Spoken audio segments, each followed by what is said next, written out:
24회 프로반 아침이라서 양해를 해주세요. 입이 잘 안 풀리네. 일요일 아침이고 24회 프로파간다 시대의 설득 전략. 자, 2부 저번에 이어서 시작해 보겠습니다. 이번은 몇 장이지? 이번에는 제 4부부터 시작해서 4부, 5부, 6부, 7부 4부를 진행하겠습니다. 4부는 영석이가 17장부터 17장부터 쭉 한번 서머를 해주십시오. 요약을 해주십시오. 17장 같은 경우는 포장의 위력인데 포장의 위력에는 뭐 잠깐만. 그 전에 저번에 했던 거 간단히 생각을 해보고 가면은 진짜 간단하게 그 어쨌든 프로파간다라는 것 자체가 선전이고 대중의 설득이다. 그리고 이 설득의 4대 전략 뭐였지? 메시지 호감. 그다음에 첫 번째가 사전 설득. 메시지 호감. 하나 더 있는데 청중. 아니다. 아니야. 정보원의 공신력. 사전 설득 첫 번째, 두 번째가 정보원의 공신력. 그다음에 메시지 감정. 감정. 사정 매감. 이렇게 4대 전략이 있었고 2부에서는 사전 설득에 대해서 쭉 얘기를 했었다. 뭐 어떤 게 있었지? 기억나는 거는 비유, 은유 이런 것도 기억나고 라벨링 라벨링하는 거. 그다음에 미끼 대비의 효과. 그다음에 유언비어 질문. 질문 맞아. 질문. 오케이. 이렇게 있었어. 그리고 매력적인 사람들 그리고 뭐 이런 것들. 매력? 맞아. 매력적인 사람 그 다음인 것 같은데. 3부에 나오는 거. 그 다음은 커뮤니케이터의 공신력이 설득을 좌우한다. 요게 이제 정보원의 공신력이고 중요한 거는 약간 호감가거나 호의적이거나 신뢰가 가는 그런 어떤 이미지가 중요하다. 맞아. 그래서 뭐 마법의 탄환 이론 뭐 이런 게 있었고 연예인들이 TV에 나와서 왜 광고를 찍는가 그런 것들이 있었고 아리스토텔레스는 사람들이 훌륭한 사람 즉 높은 도덕성을 갖춘 큰 인물을 믿는다라고 얘기했다. 뭐 이런 얘기도 있었고 이렇게 밴드웨건 효과 있었고 이렇게 간단하게 있었다. 2부에 기억나는 몇 가지 예시는 뭐 17달러 빌려달라. 17센트. 17센트. 뭐 이런 거. 또 하나 더 뭐 없나? 기억나는 예시. 많이 들었었는데. 사랑은 전쟁이다. 맞아. 또 비유하는 거. 훅 들어왔지 내가. 훅 들어왔지. 기억이 안 난다. 또 뭐 있었지? 질문한 재미가 있어. 그다음에 나 그런 거 예시는 아닌데. 그리고 사람들은 손해 보는 걸 싫어한다. 그래서 질문. 그거 200명이 사는 죽느냐, 400명이 사느냐. 뭐 그거 있었고. 맞아. 그리고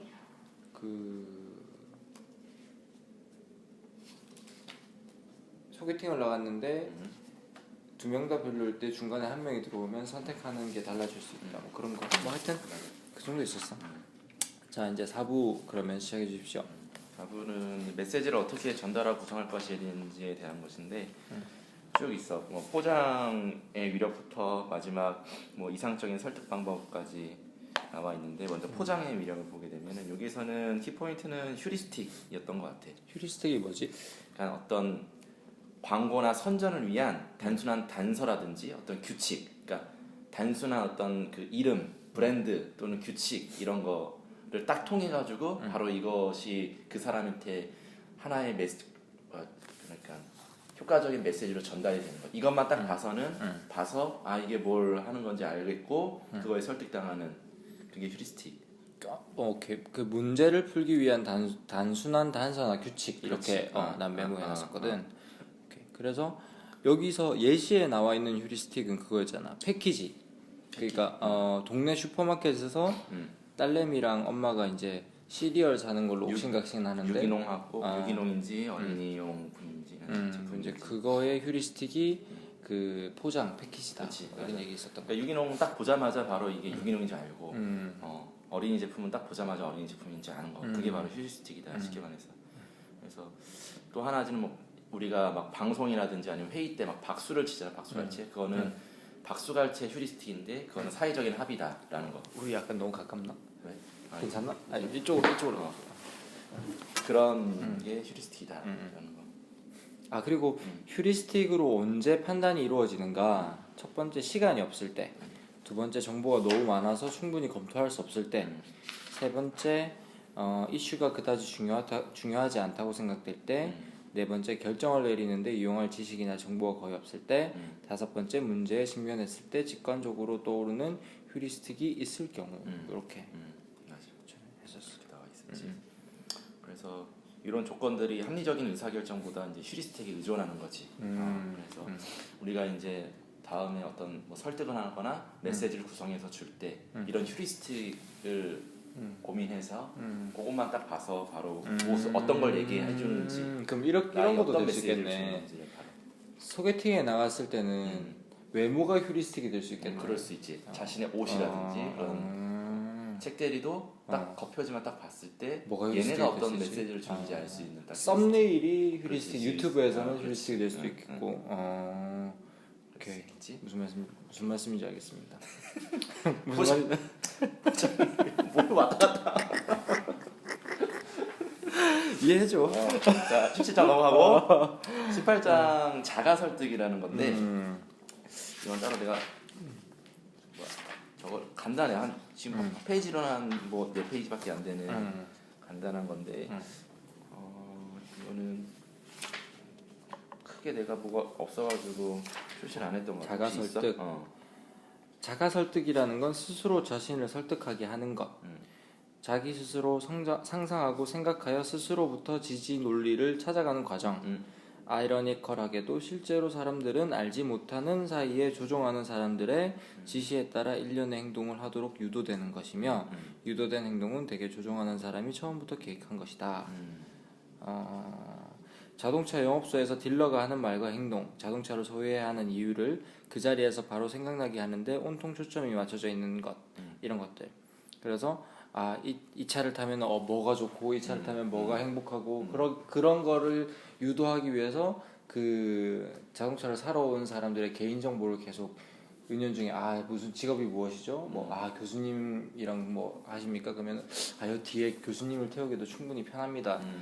이런 게 하나의 자가 설득. 스스로 생각해서 이 결정을 내리게끔 하는 자가 설득. 그러니까 내가 너를 설득한 게 아니라 내가 너를 상상하게 해서 혹은 생각하게 해서 그 생각 속에서 네가 스스로를 설득하게 하는 스스로를 거. 설득하게 하는 이게 자가 설득입니다.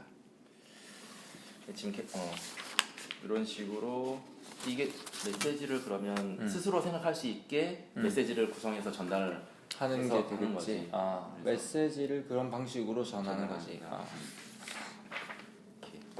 알겠습니다. 그리고 19장 생동감 있는 메시지의 효과라고 나와 있습니다. 여기서는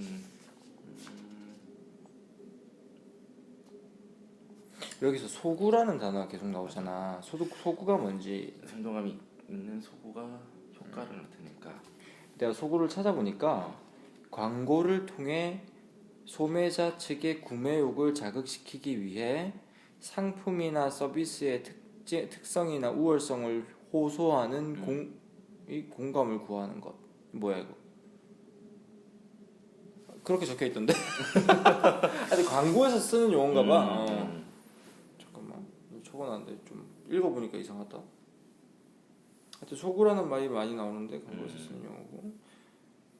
광고를 통해 소매자 측의 구매욕을 자극시키기 위해 상품이나 서비스의 특성이나 우월성을 호소하여 공감을 구하는 것. 이게 소구래.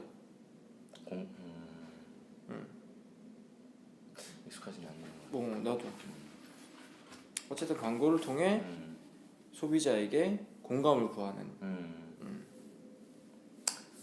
그래서 우리 뭐 제일 첫 번째 17쪽에 나와 있는 생동감 있는 소구라는 해가지고 나와 있는데 첫 번째는 감성적으로 흥미롭고 이게 우리의 감성을 자극한다라고 얘기하고 있고 두 번째는 구체적이며 영상 이미지를 떠오르게 하며 세 번째는 가깝게 느껴지는 메시지를 말한다.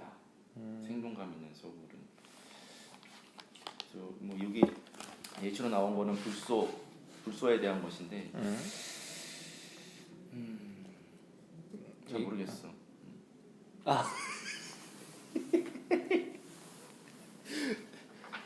별로 인상적이었던 임팩이 없었구나. 장이었어.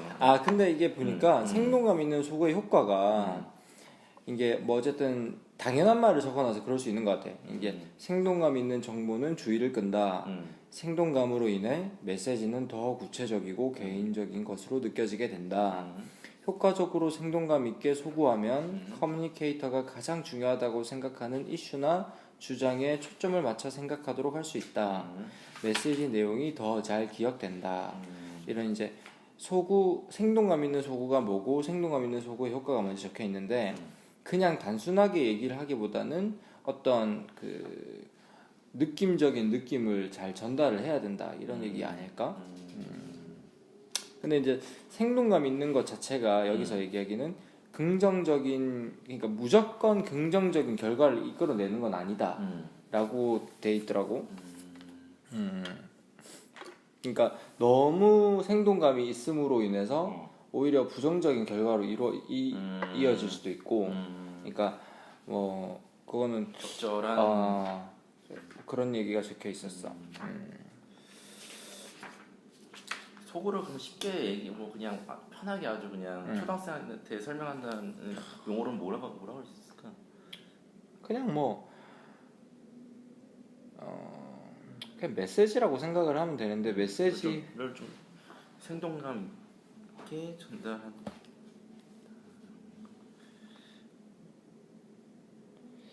좀 우리가 이쪽 전공자가 아니니까 좀 어렵긴 하다.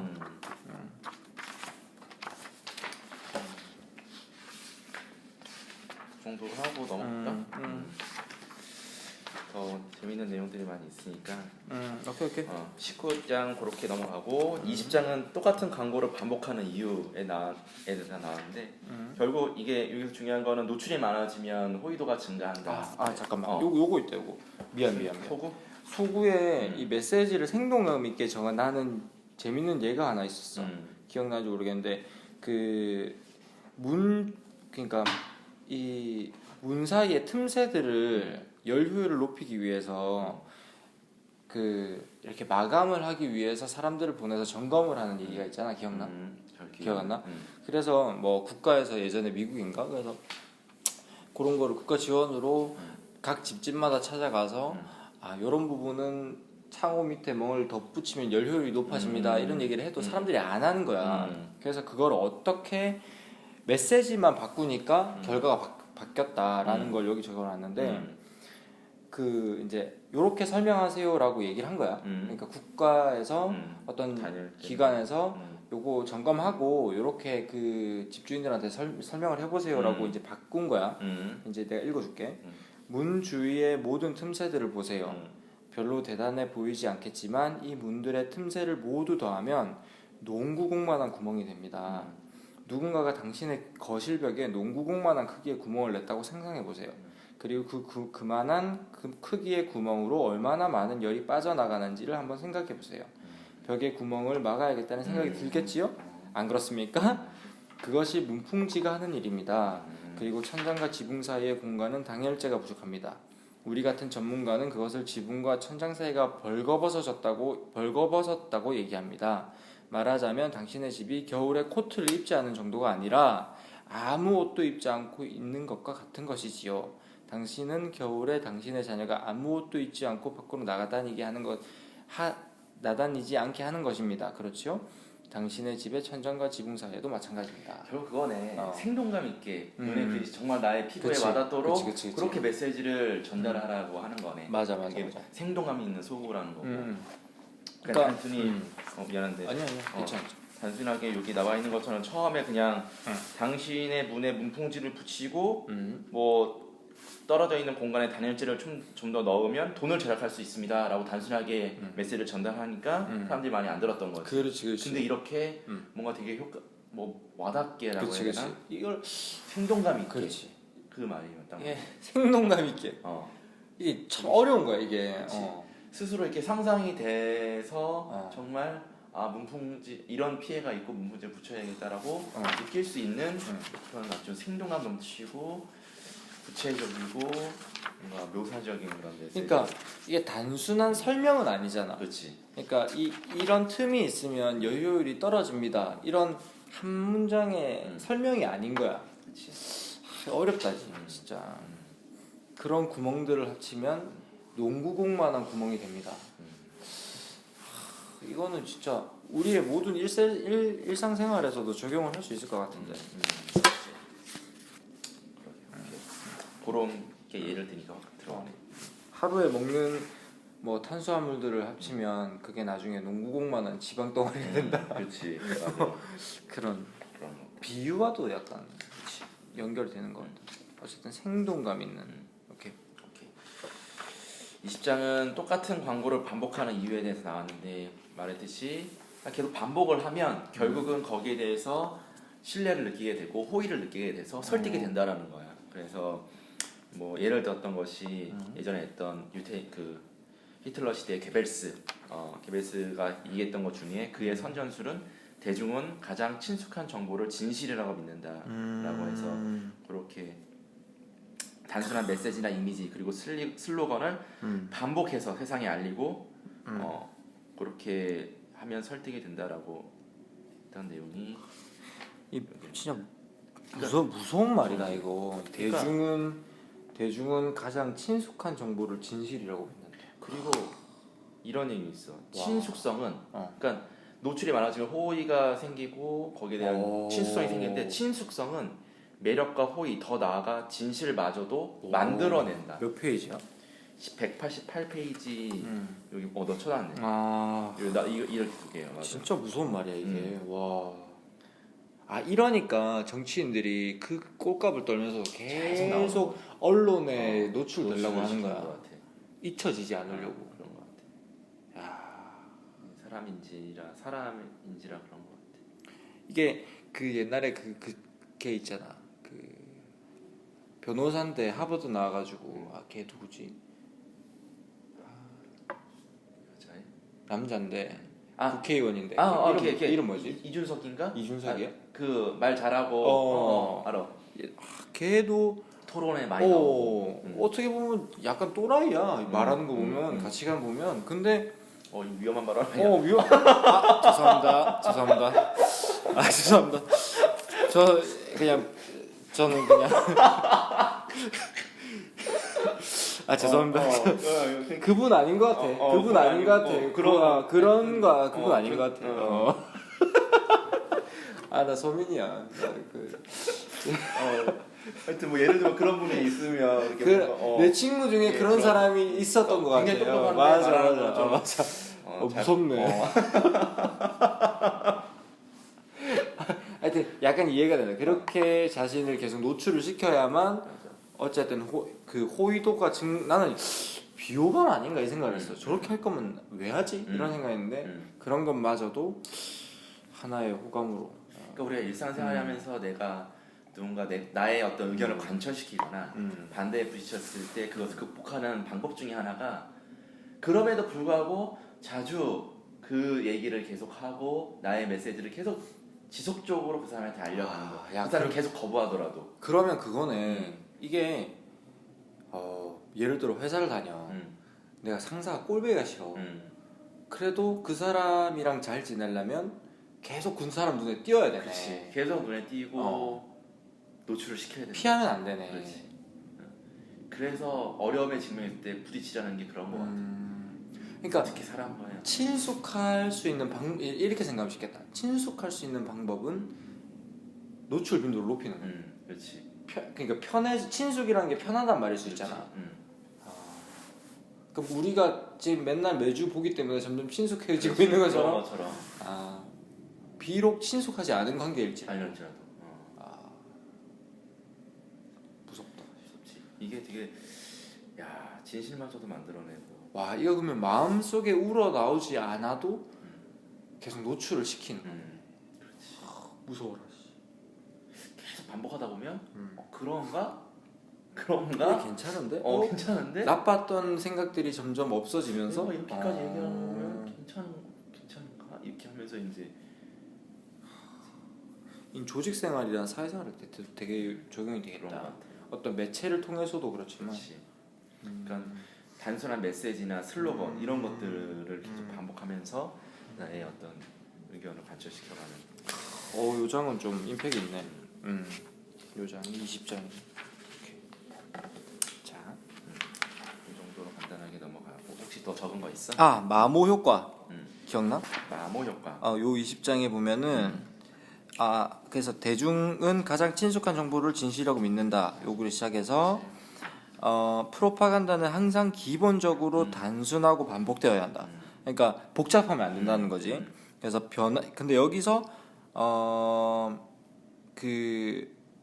계속 이런 반복이 이루어지면 청자가 피로감을 느끼는 거야. 그렇지.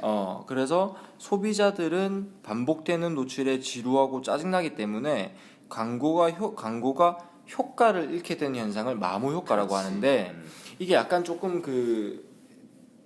청자가 받아들이는 방식에 따라서 조금 다르다고 적혀 있었어. 그래서 주변 정보로 처리를 할 경우에는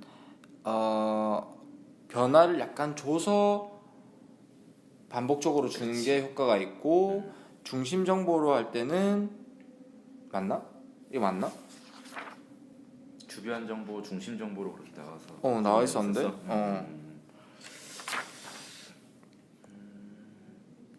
여기서는 그냥 변화를 주면서 반복하는 기법으로 마모 효과를 제거한다라고 가 끝이었나? 되어 있긴 한데.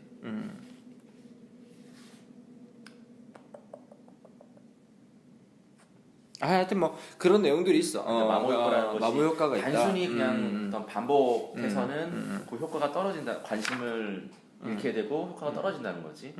그래서 반복하되 약간의 변화를 주면서 반복하는 기법을 통해서 마모 효과를 제거할 수 있다. 따라서 결국 반복이 진실을 만드는 역할을 한다라고 마무리를 했네.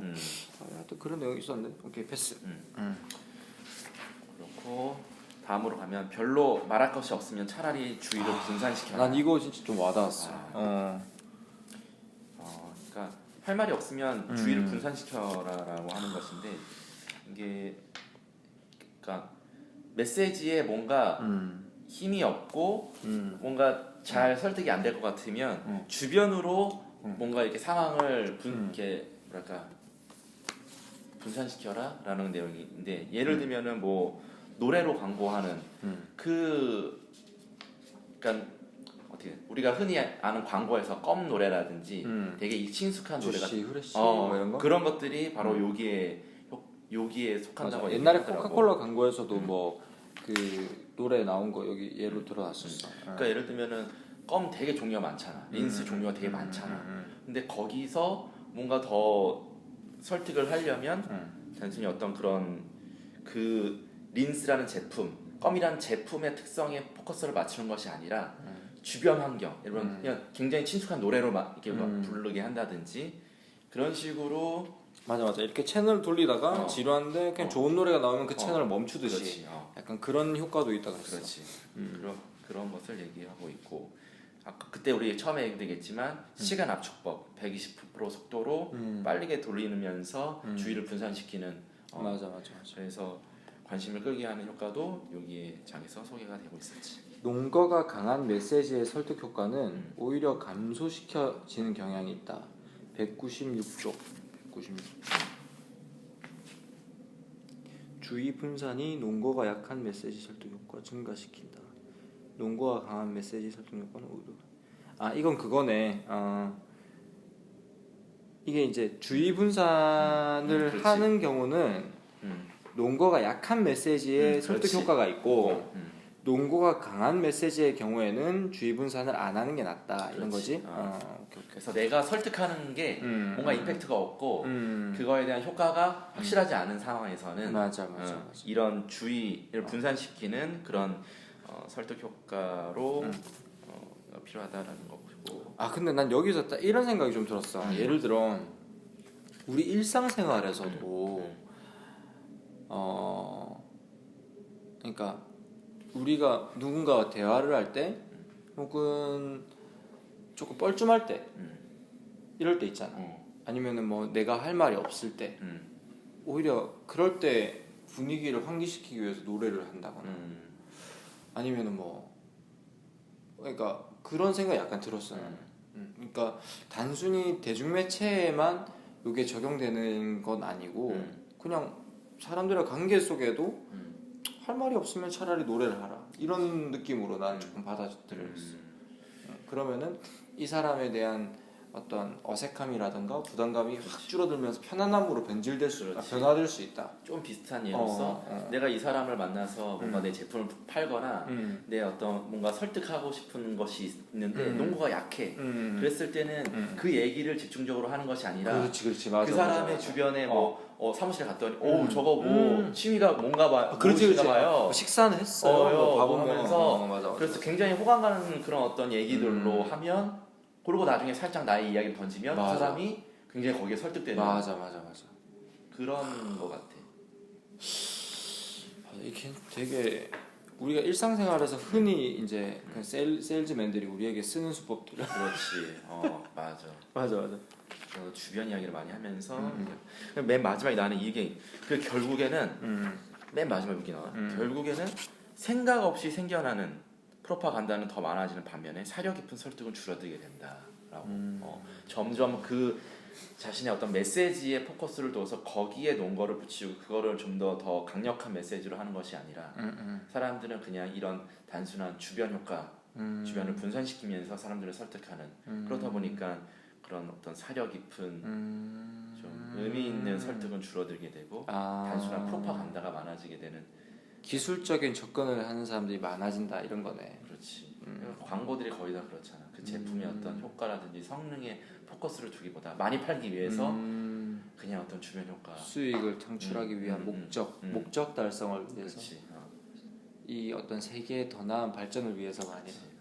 그러니까 광고에 투자를 많이 하는 게 비단 그런 얘기 아닐까 싶어. 맞아. 어떤 제품의 성능의 연구에 투자를 많이 했는데 단순 광고 마케팅에다가 막 그냥 그치 뭐 하는 것이 네이버 쇼핑 이런 것도 보면 그 위에 그 뭐 1, 2, 3등 올라가려고 전부 다 블랙 마케팅하고 그러잖아. 맞아. 이게 별로 자신이 내세울 만한 어떤 그런 게 없으니까. 근데 실제로 이게 웃긴 게 사람들이 그렇게 소비를 한다는 거야. 그래 맞아. 그게 또 문제야. 그게 많이 설득되고 그 효과가 있다는 거지. 그리고 이게 정보는 많고 시간은 부족하기 때문에 그렇게 많은 사람이 구매를 한 거라든가 혹은 많이 노출된 거를 그냥 신뢰하고 살 수밖에 없어. 그것을 그냥 휴리스틱으로 생각하고. 그렇지. 그렇지. 맞아. 그러니까 우리는 나 같은 경우는 뭐 11번 가서 쇼핑할 때 판매순 뭐 이렇게 누르잖아. 그게 나의 휴리스틱이 되는 거야. 시간이 없을 때는. 근데 그 판매라는 것이 이런 분산 효과에서 나타난 효과, 그 판매량이라고 하면 제품의 성능과는 상관없이. 그렇지. 그냥 많은 사람이 샀다는 게 좋은 그래도 실패는 하지 않을 것이다라는 생각으로 이어져 있는 거지 나는. 맞아. 이미 우리는 프로파간다에 맞아. 설득되고 있구만. 자, 22장. 네. 요것도 재밌었어. 1cm를 얻으려면 1km를 요구하라라고 하는 내용인데. 맞아. 야, 진짜 이 주옥 같은 이야기들 많다. 잠깐만. 여러 가지 적어놨었는데. 난 요거 딱 두 문장으로 난 요거 해놨어. 먼저 얘기 줄래? 여기서 변호사 얘기가 잠깐 나왔었는데 승소를 많이 하는 변호사였어. 미국의 변호사. 그래서 뭐 배상금이라던가 보상금도 규모가 엄청 큰 사람이었던 거지. 근데 이제 그 얘기를 하면서 나중에 결론적으로 어떤 얘기를 하냐면 커뮤니케이터가 신뢰성이 높을 경우 그리고 신뢰성이 낮을 경우 두 가지로 나눠서 커뮤니케이터가 신뢰성이 높을 경우에는 주장과 수용자의 입장 사이 이 주장과 이 말을 이렇게 하면 좀 어렵다. 그러니까 내가 널 설득하려고 하는데 내가 신뢰성이 높아. 그러면은 우리 사이에 그 의사결정의 그 의사의 차이가 클 경우에도 너는 많이 변화를 한다는 거지. 그러니까 근데 반면 내가 신뢰성이 낮아. 맞아. 그러면은 약간 움직인다는 거. 거기에 예시를 하나 더 든 게 어. 73세 마라토너였거든. 기억나는지 모르겠는데. 어. 그러니까 우리가 일반적으로 그냥 뭐 운동하면 건강해집니다. 라고 얘기 뭐 하면은 사람들이 믿지 않는데 그 73세의 나이에도 마라톤을 꾸준히 해서 저 건강을 관리한 사람이 그 사람한테 2시간 운동하면은 건강해집니다라고 얘기했을 때 그 사람이 더 많이 설득이 됐다라는 아, 얘기도 있었고. 오케이. 여기서 내가 한 가지 정리해고 두 번째 정리한 건 아니야. 그게 다. 나는 여기서 느꼈던 것이 그러니까 1cm를 얻으면 1km를 요구하는 것이 나는 단순히 내가 요만큼을 원해 한 10만큼을 이 사람을 설득하고 싶어 그랬을 때 100, 1000을 갑자기 던져버리면 이 사람이 당황해서 이런 10 정도는 쉽게 그냥 설득이 된다라고 그냥 이해를 했어. 이 단순히 이 제목만 봐서는. 그렇지. 그렇지. 근데 그 내용이 아니더라고. 그러면 약간 인지 불일치, 인지 부조화를 활용하는 방법이더라고. 무슨 말이냐면, 그러니까 나랑 이 사람의 생각 의견이 달라. 사람이 의견이 다른 거에 불편함을 느낀다는 거야. 오케이. 그게 인지 부조화가 앞에서 얘기했던 인지 부조화가 발생하는 거야. 그래서 이 사람은 나의 견해를 그 다른 사람 쪽으로 수정함으로써 그 불편함을 줄이려고 한대. 오케이. 그게 바로 1cm를 얻으려면 1km를 요구하라는 내용의 의미이더라고. 그러니까 인지 부조화를 활용하는 거야. 이 사람이 가지고 있는 생각과 정반대인 것을 얘기를 해버리는 거야. 그럼 이렇게 조금 더 쉽게 설명해. 이거네. 그러니까 내가 너한테 1,000원을 빌리고 싶어. 그래서 내가 1,000원을 빌려달라 그러면은 너는 1,000원을 안 빌려줄 가능성이 높다는 건가? 내가 10,000원을 빌려달라고 해야 된다는 건가? 조금 그거랑 약간 다른가? 이 생각이 처음에 내가 이 제목만 봐서 느꼈던 생각인데? 일반적으로 우리가 느꼈던 생각인데 예를 좀 들어. 그게 아니라 이게 예를 들었던 것이 약간 바로 있었는데, 이해가 안 돼. 그치. 좋은 얘기들이 많이 있었는데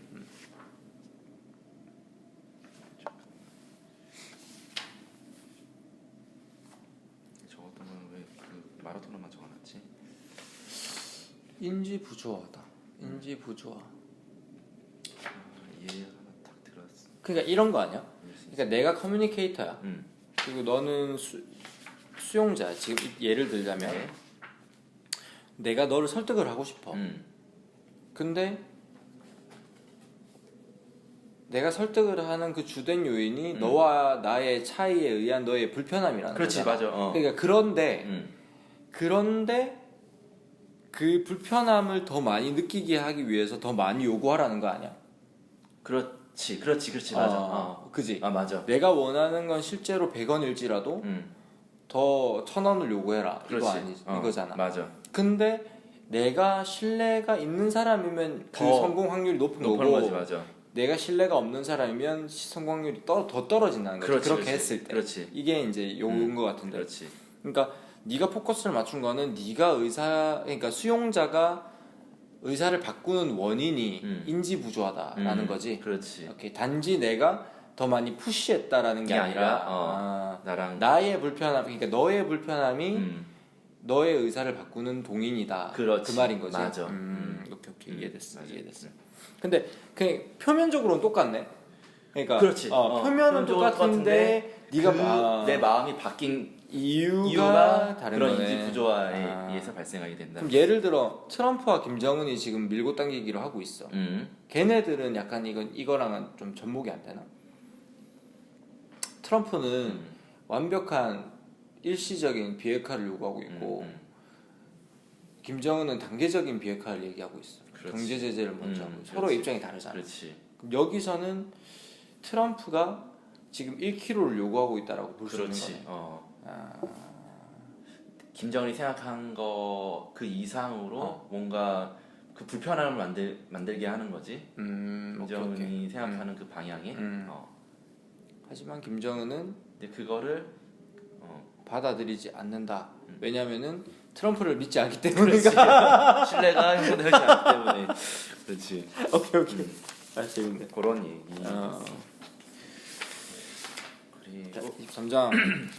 23장은 마지막 장 요 메시지 효과적인 메시지 전달의 마지막 장인데 프로타고라스의 이상적 설득 방법, 일방적 자랑과 양면적 논의라고 되어 있습니다. 어렵다. 어렵지. 여기는 밑줄 친 걸 보니까 설득에 관한 한 초기 그리스인들은 이상을 가지고 있었다. 소피스트인 프로타고라스는 소피스트의 한 사람인가봐. 모든 이슈에는 양면이 있다고 믿었다. 당시 사람들도 그의 의견에 동의했다.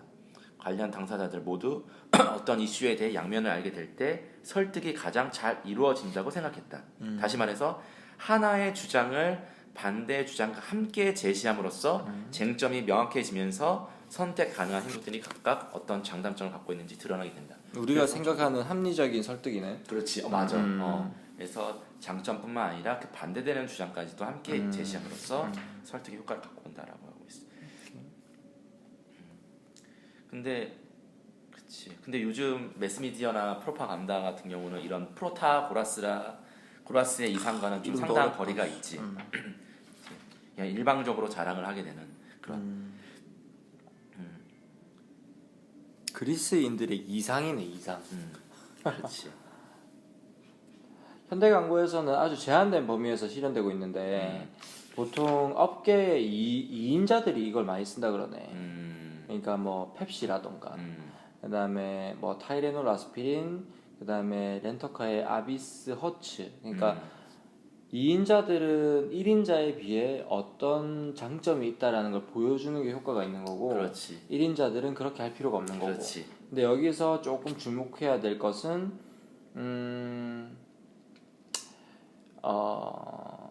이게 커뮤니케이터의 주장을 믿으려는 경향이 있는 청중에게는 그러니까 또 거기 나오네. 그런 경우에는 이 양면적인 메시지보다 일방적인 메시지에 더 큰 영향을 받는다. 그러니까 그러니까 이미 1등은 신뢰를 받고 있기 때문에 그렇지. 그런 양면적인 걸 복잡하거나 머리 아프게 설명해 줄 필요가 없는 거야. 그렇지. 그래서 선도 제일 최상위 있는 브랜드는 그렇게 할 필요가 없는 필요가 거. 없는 거.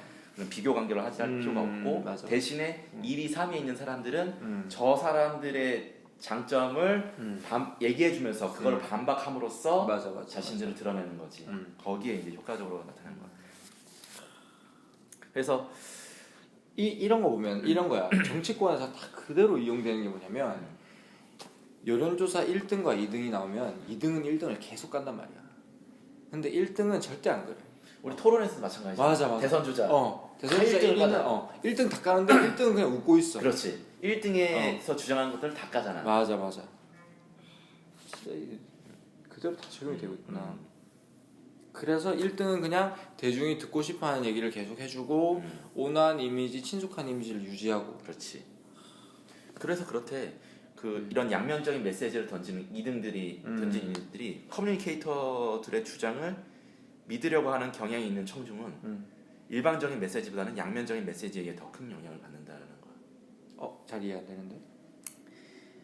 근데 내가 만약에 1등인, 그러니까 내가 너랑 나가 있어. 어떤 커뮤니케이터가 어떤 그 청중이 너를 믿어, 너를 신뢰해.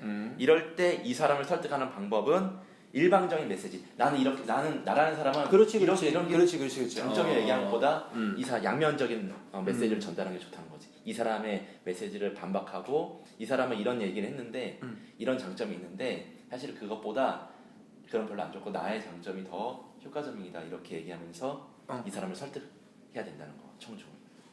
그러니까 이 청중이 이 사람한테 일방적인 신뢰가 있는 상황에서는 그렇지. 나의 주장만 해서는 안 되고 이 양면적인 메시지를 다 전달을 해야 된다. 맞아.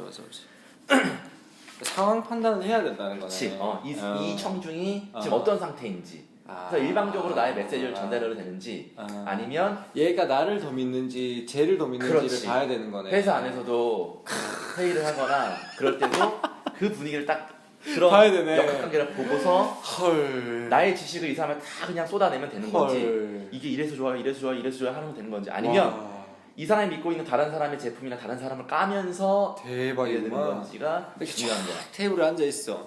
그럼 상무한테 보고하고 있어. 그럼 상무가 A, B를 딱 봤을 때 A를 신뢰하고 있어.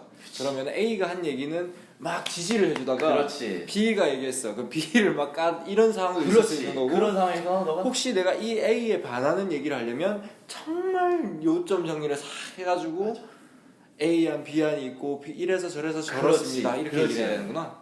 그러니까 두 가지인 거야. 와. 아까 한 것처럼 1위인 그런 브랜드를 까는 방법에 어. 여기 쓰이는 거고 두 번째는 청중이 신뢰하는 사람들을 그런 어떤 상황에서의 내가 대박이다. 설득을 하기 위한 방법이 다르게 써야 된다는 거지. 어렵다. 이런 양면적인 메시지를 쓸 때와 일방적인 메시지를 쓸 때의 그런 판단을 잘 해야 된다는 거지. 어렵다. 그게 프로타고라스의 이상적인 설득 방법이에요. 오케이. 그래서 마지막 메시지에 대해서 쫙 한번 이렇게 얘기를 해줄래? 그래서 이 부분 넘어가자. 그래서 메시지는 우선은 어떻게 효과적으로 구성하고 전달하는지에 대해서 나왔는데 포장을 잘한다든지 아니면 그 사람 스스로가 설득할 수 있도록 그렇게 질문을 던져가지고 하는 방법도 있었고 또 생동감 있게 그런 메시지를 구성해서 전달하는 방법도 있었고 그다음에 같은 얘기를 자꾸 반복하다 보면 신뢰가 생기고 호감이 생긴다라는 것도 있었고 맞아. 주의를 메시지의 어떤 그런 뭐가 그런 게 강하지 않다고 하면 근거가 강하지 않다고 하면 주변을 분산시키는 효과. 그다음에 1cm를 얻으려고 했을 때 1km를 더 요구해서 인지 부조화를 시켜서 그 사람을 설득하는 방법. 마지막으로 일방적인 자랑을 할 것인지 양면적인 논의를 할 것인지 상황을 잘 판단해서 메시지를 구성하라라는 내용이 있었어요. 그러니까 메시지를 메시지만으로 생각하면 안 된다는 얘기인 것 같아. 그러니까 메시지는 그러니까 여기 제목이 말해주고 있는 게 메시지를 전략적으로 구성하라 이렇게 돼 있잖아. 우리는 내가 하고 싶은 얘기를 보통 하려면 그게 메시지다라고 생각. 그러니까 세게 말하거나 멋지게 말하거나 명확하게 말하면 된다고 생각하는데 그게 아니라 상황에 맞게 전략적으로 구성해서 전달해. 맞아. 이 4부가 좀 사실은 좀 얻을 게 많은 것 같아. 재밌었어. 지금 30분이거든. 야 뭐라고? 시간이 없어.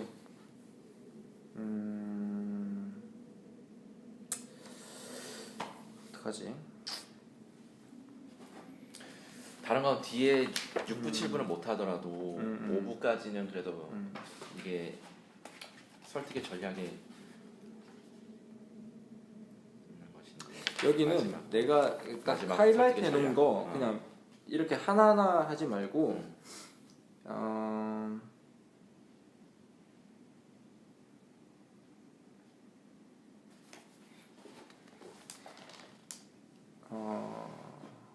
위협 소구 24장 설득을 위해 이게 이제 감성을 이용해서 설득하라잖아. 난 사실 이 장에서 얻을 게 많을 거라 생각했는데 사실 뭐 기대만큼은 아니었어. 오히려 그 전장이 많았고 그래서 위협 소구 그래서 공포심을 이용해서 상대를 설득하는 거. 이 장 다 읽었나?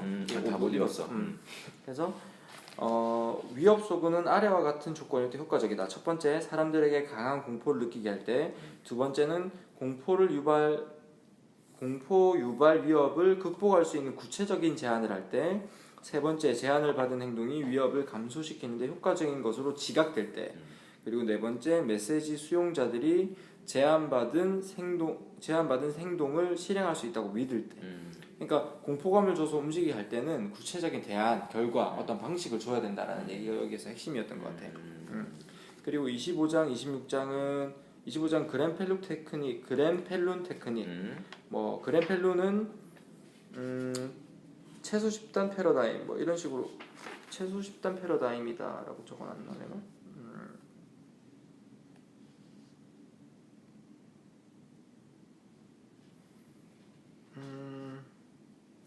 그랜펠룬은 자랑스러워하지만 의미 없는 인간관계로 이루어진 집단.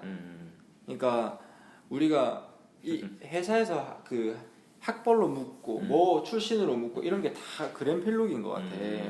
그래서 그랜펠룩의 희생양이 되지 않기 위해서는 첫 번째 아주 작은 그룹을 만든 다음 당신을 어떤 범주에 속하는 member로 규정 지으려고 하는 사람을 조심해라.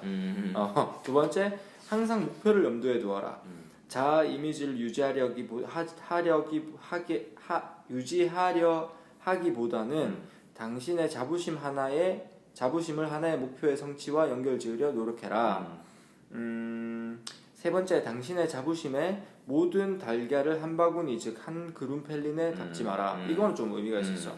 그리고 네 번째, 그룹으로 구분짓는 행위의 의미를 반감시킬 수 있도록 공통 영역 즉 그룹 안과 밖의 사람들이 모두 수용할 수 있는 목적을 모색하라. 다섯 번째, 그룹 밖의 사람들을 이전에 생각한 것보다 훨씬 더 많은 것을 당신과 공유할 수 있는 개인으로 생각할 수 있도록 노력하라. 이건 좀 읽어보고 생각을 많이 해야 되는 장이야. 이거는 사실은 조금 생각이 필요한 것 같고. 그 다음에 26장 죄책감을 위한 설득, 이용한 설득. 그래서 요거는 왠지 느낌이 제목만으로는 좀 오는 것 같아. 죄책감을 느끼게 해서.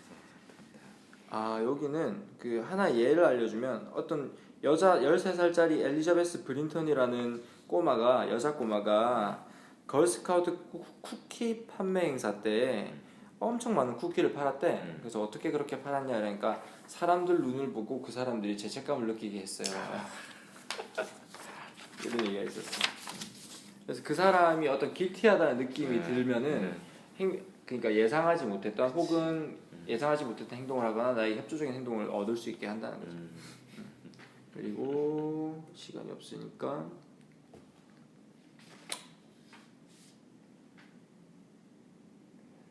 죄책감을 느낄 때 사람들은 전형적으로 논의의 적절성이나 제한된 행동의 이점에 대해서는 거의 주의를 기울이지 않는다.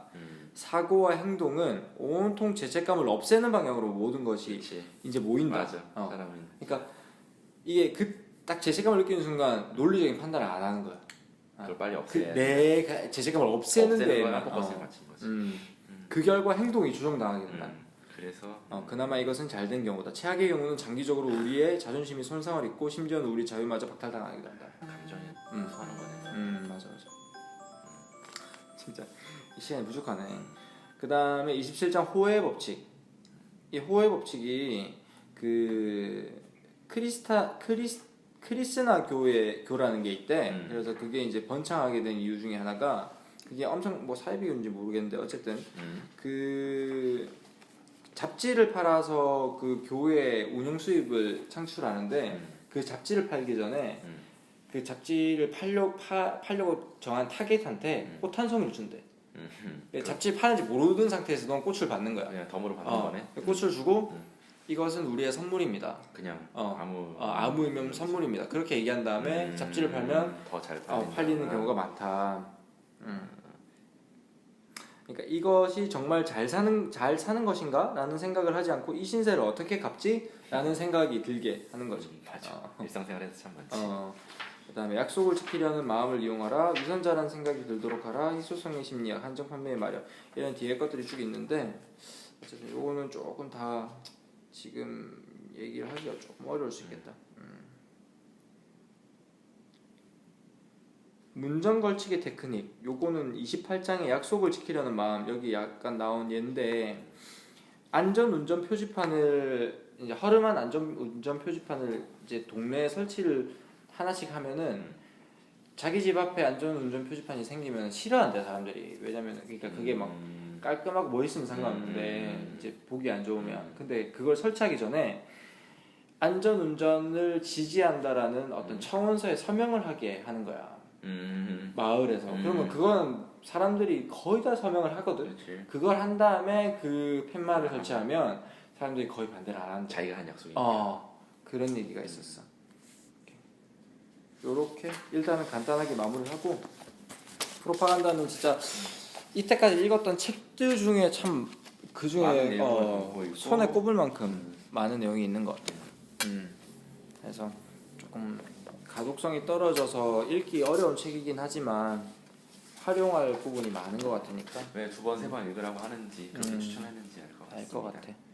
그래서 한번 요 설득이라던가 마케팅 이런 부분에 관심이 있거나 생각이 있으신 분들은 시간 내서 읽어보고. 우리 일상생활에 너무 밀접하게 맞아. 관련되어 있는 것들이라 뭐 인간관계라든지 그런 사회생활에서 좀 내가 굳이 어떤 설득을 하려고 하지 않더라도 그런 어떤 프로파간다로부터 나를 지키기 위해서 또 이런 내용이 맞아, 맞아. 필요한 것 같습니다. 혹시 우리 조직에 프로파간다를 사용하는 사람이 있는지 없는지도 볼 내 수 거기 있는 지금 거죠. 기동당하고 휘둘리고 있는 거 있는지 그것도 볼 수 있는 거야. 저 자식은 프로파간다를 이용하고 있군. 그렇지. 어쨌든 그래서 이 책을 읽을 시간이 없으면 뭐 책대리라도 한번 보고 새로운 독서 습관 책대리를 읽는 것도 추천합니다. 자, 24회 책대리 여기까지 하겠습니다. 자, 하나, 둘, 셋.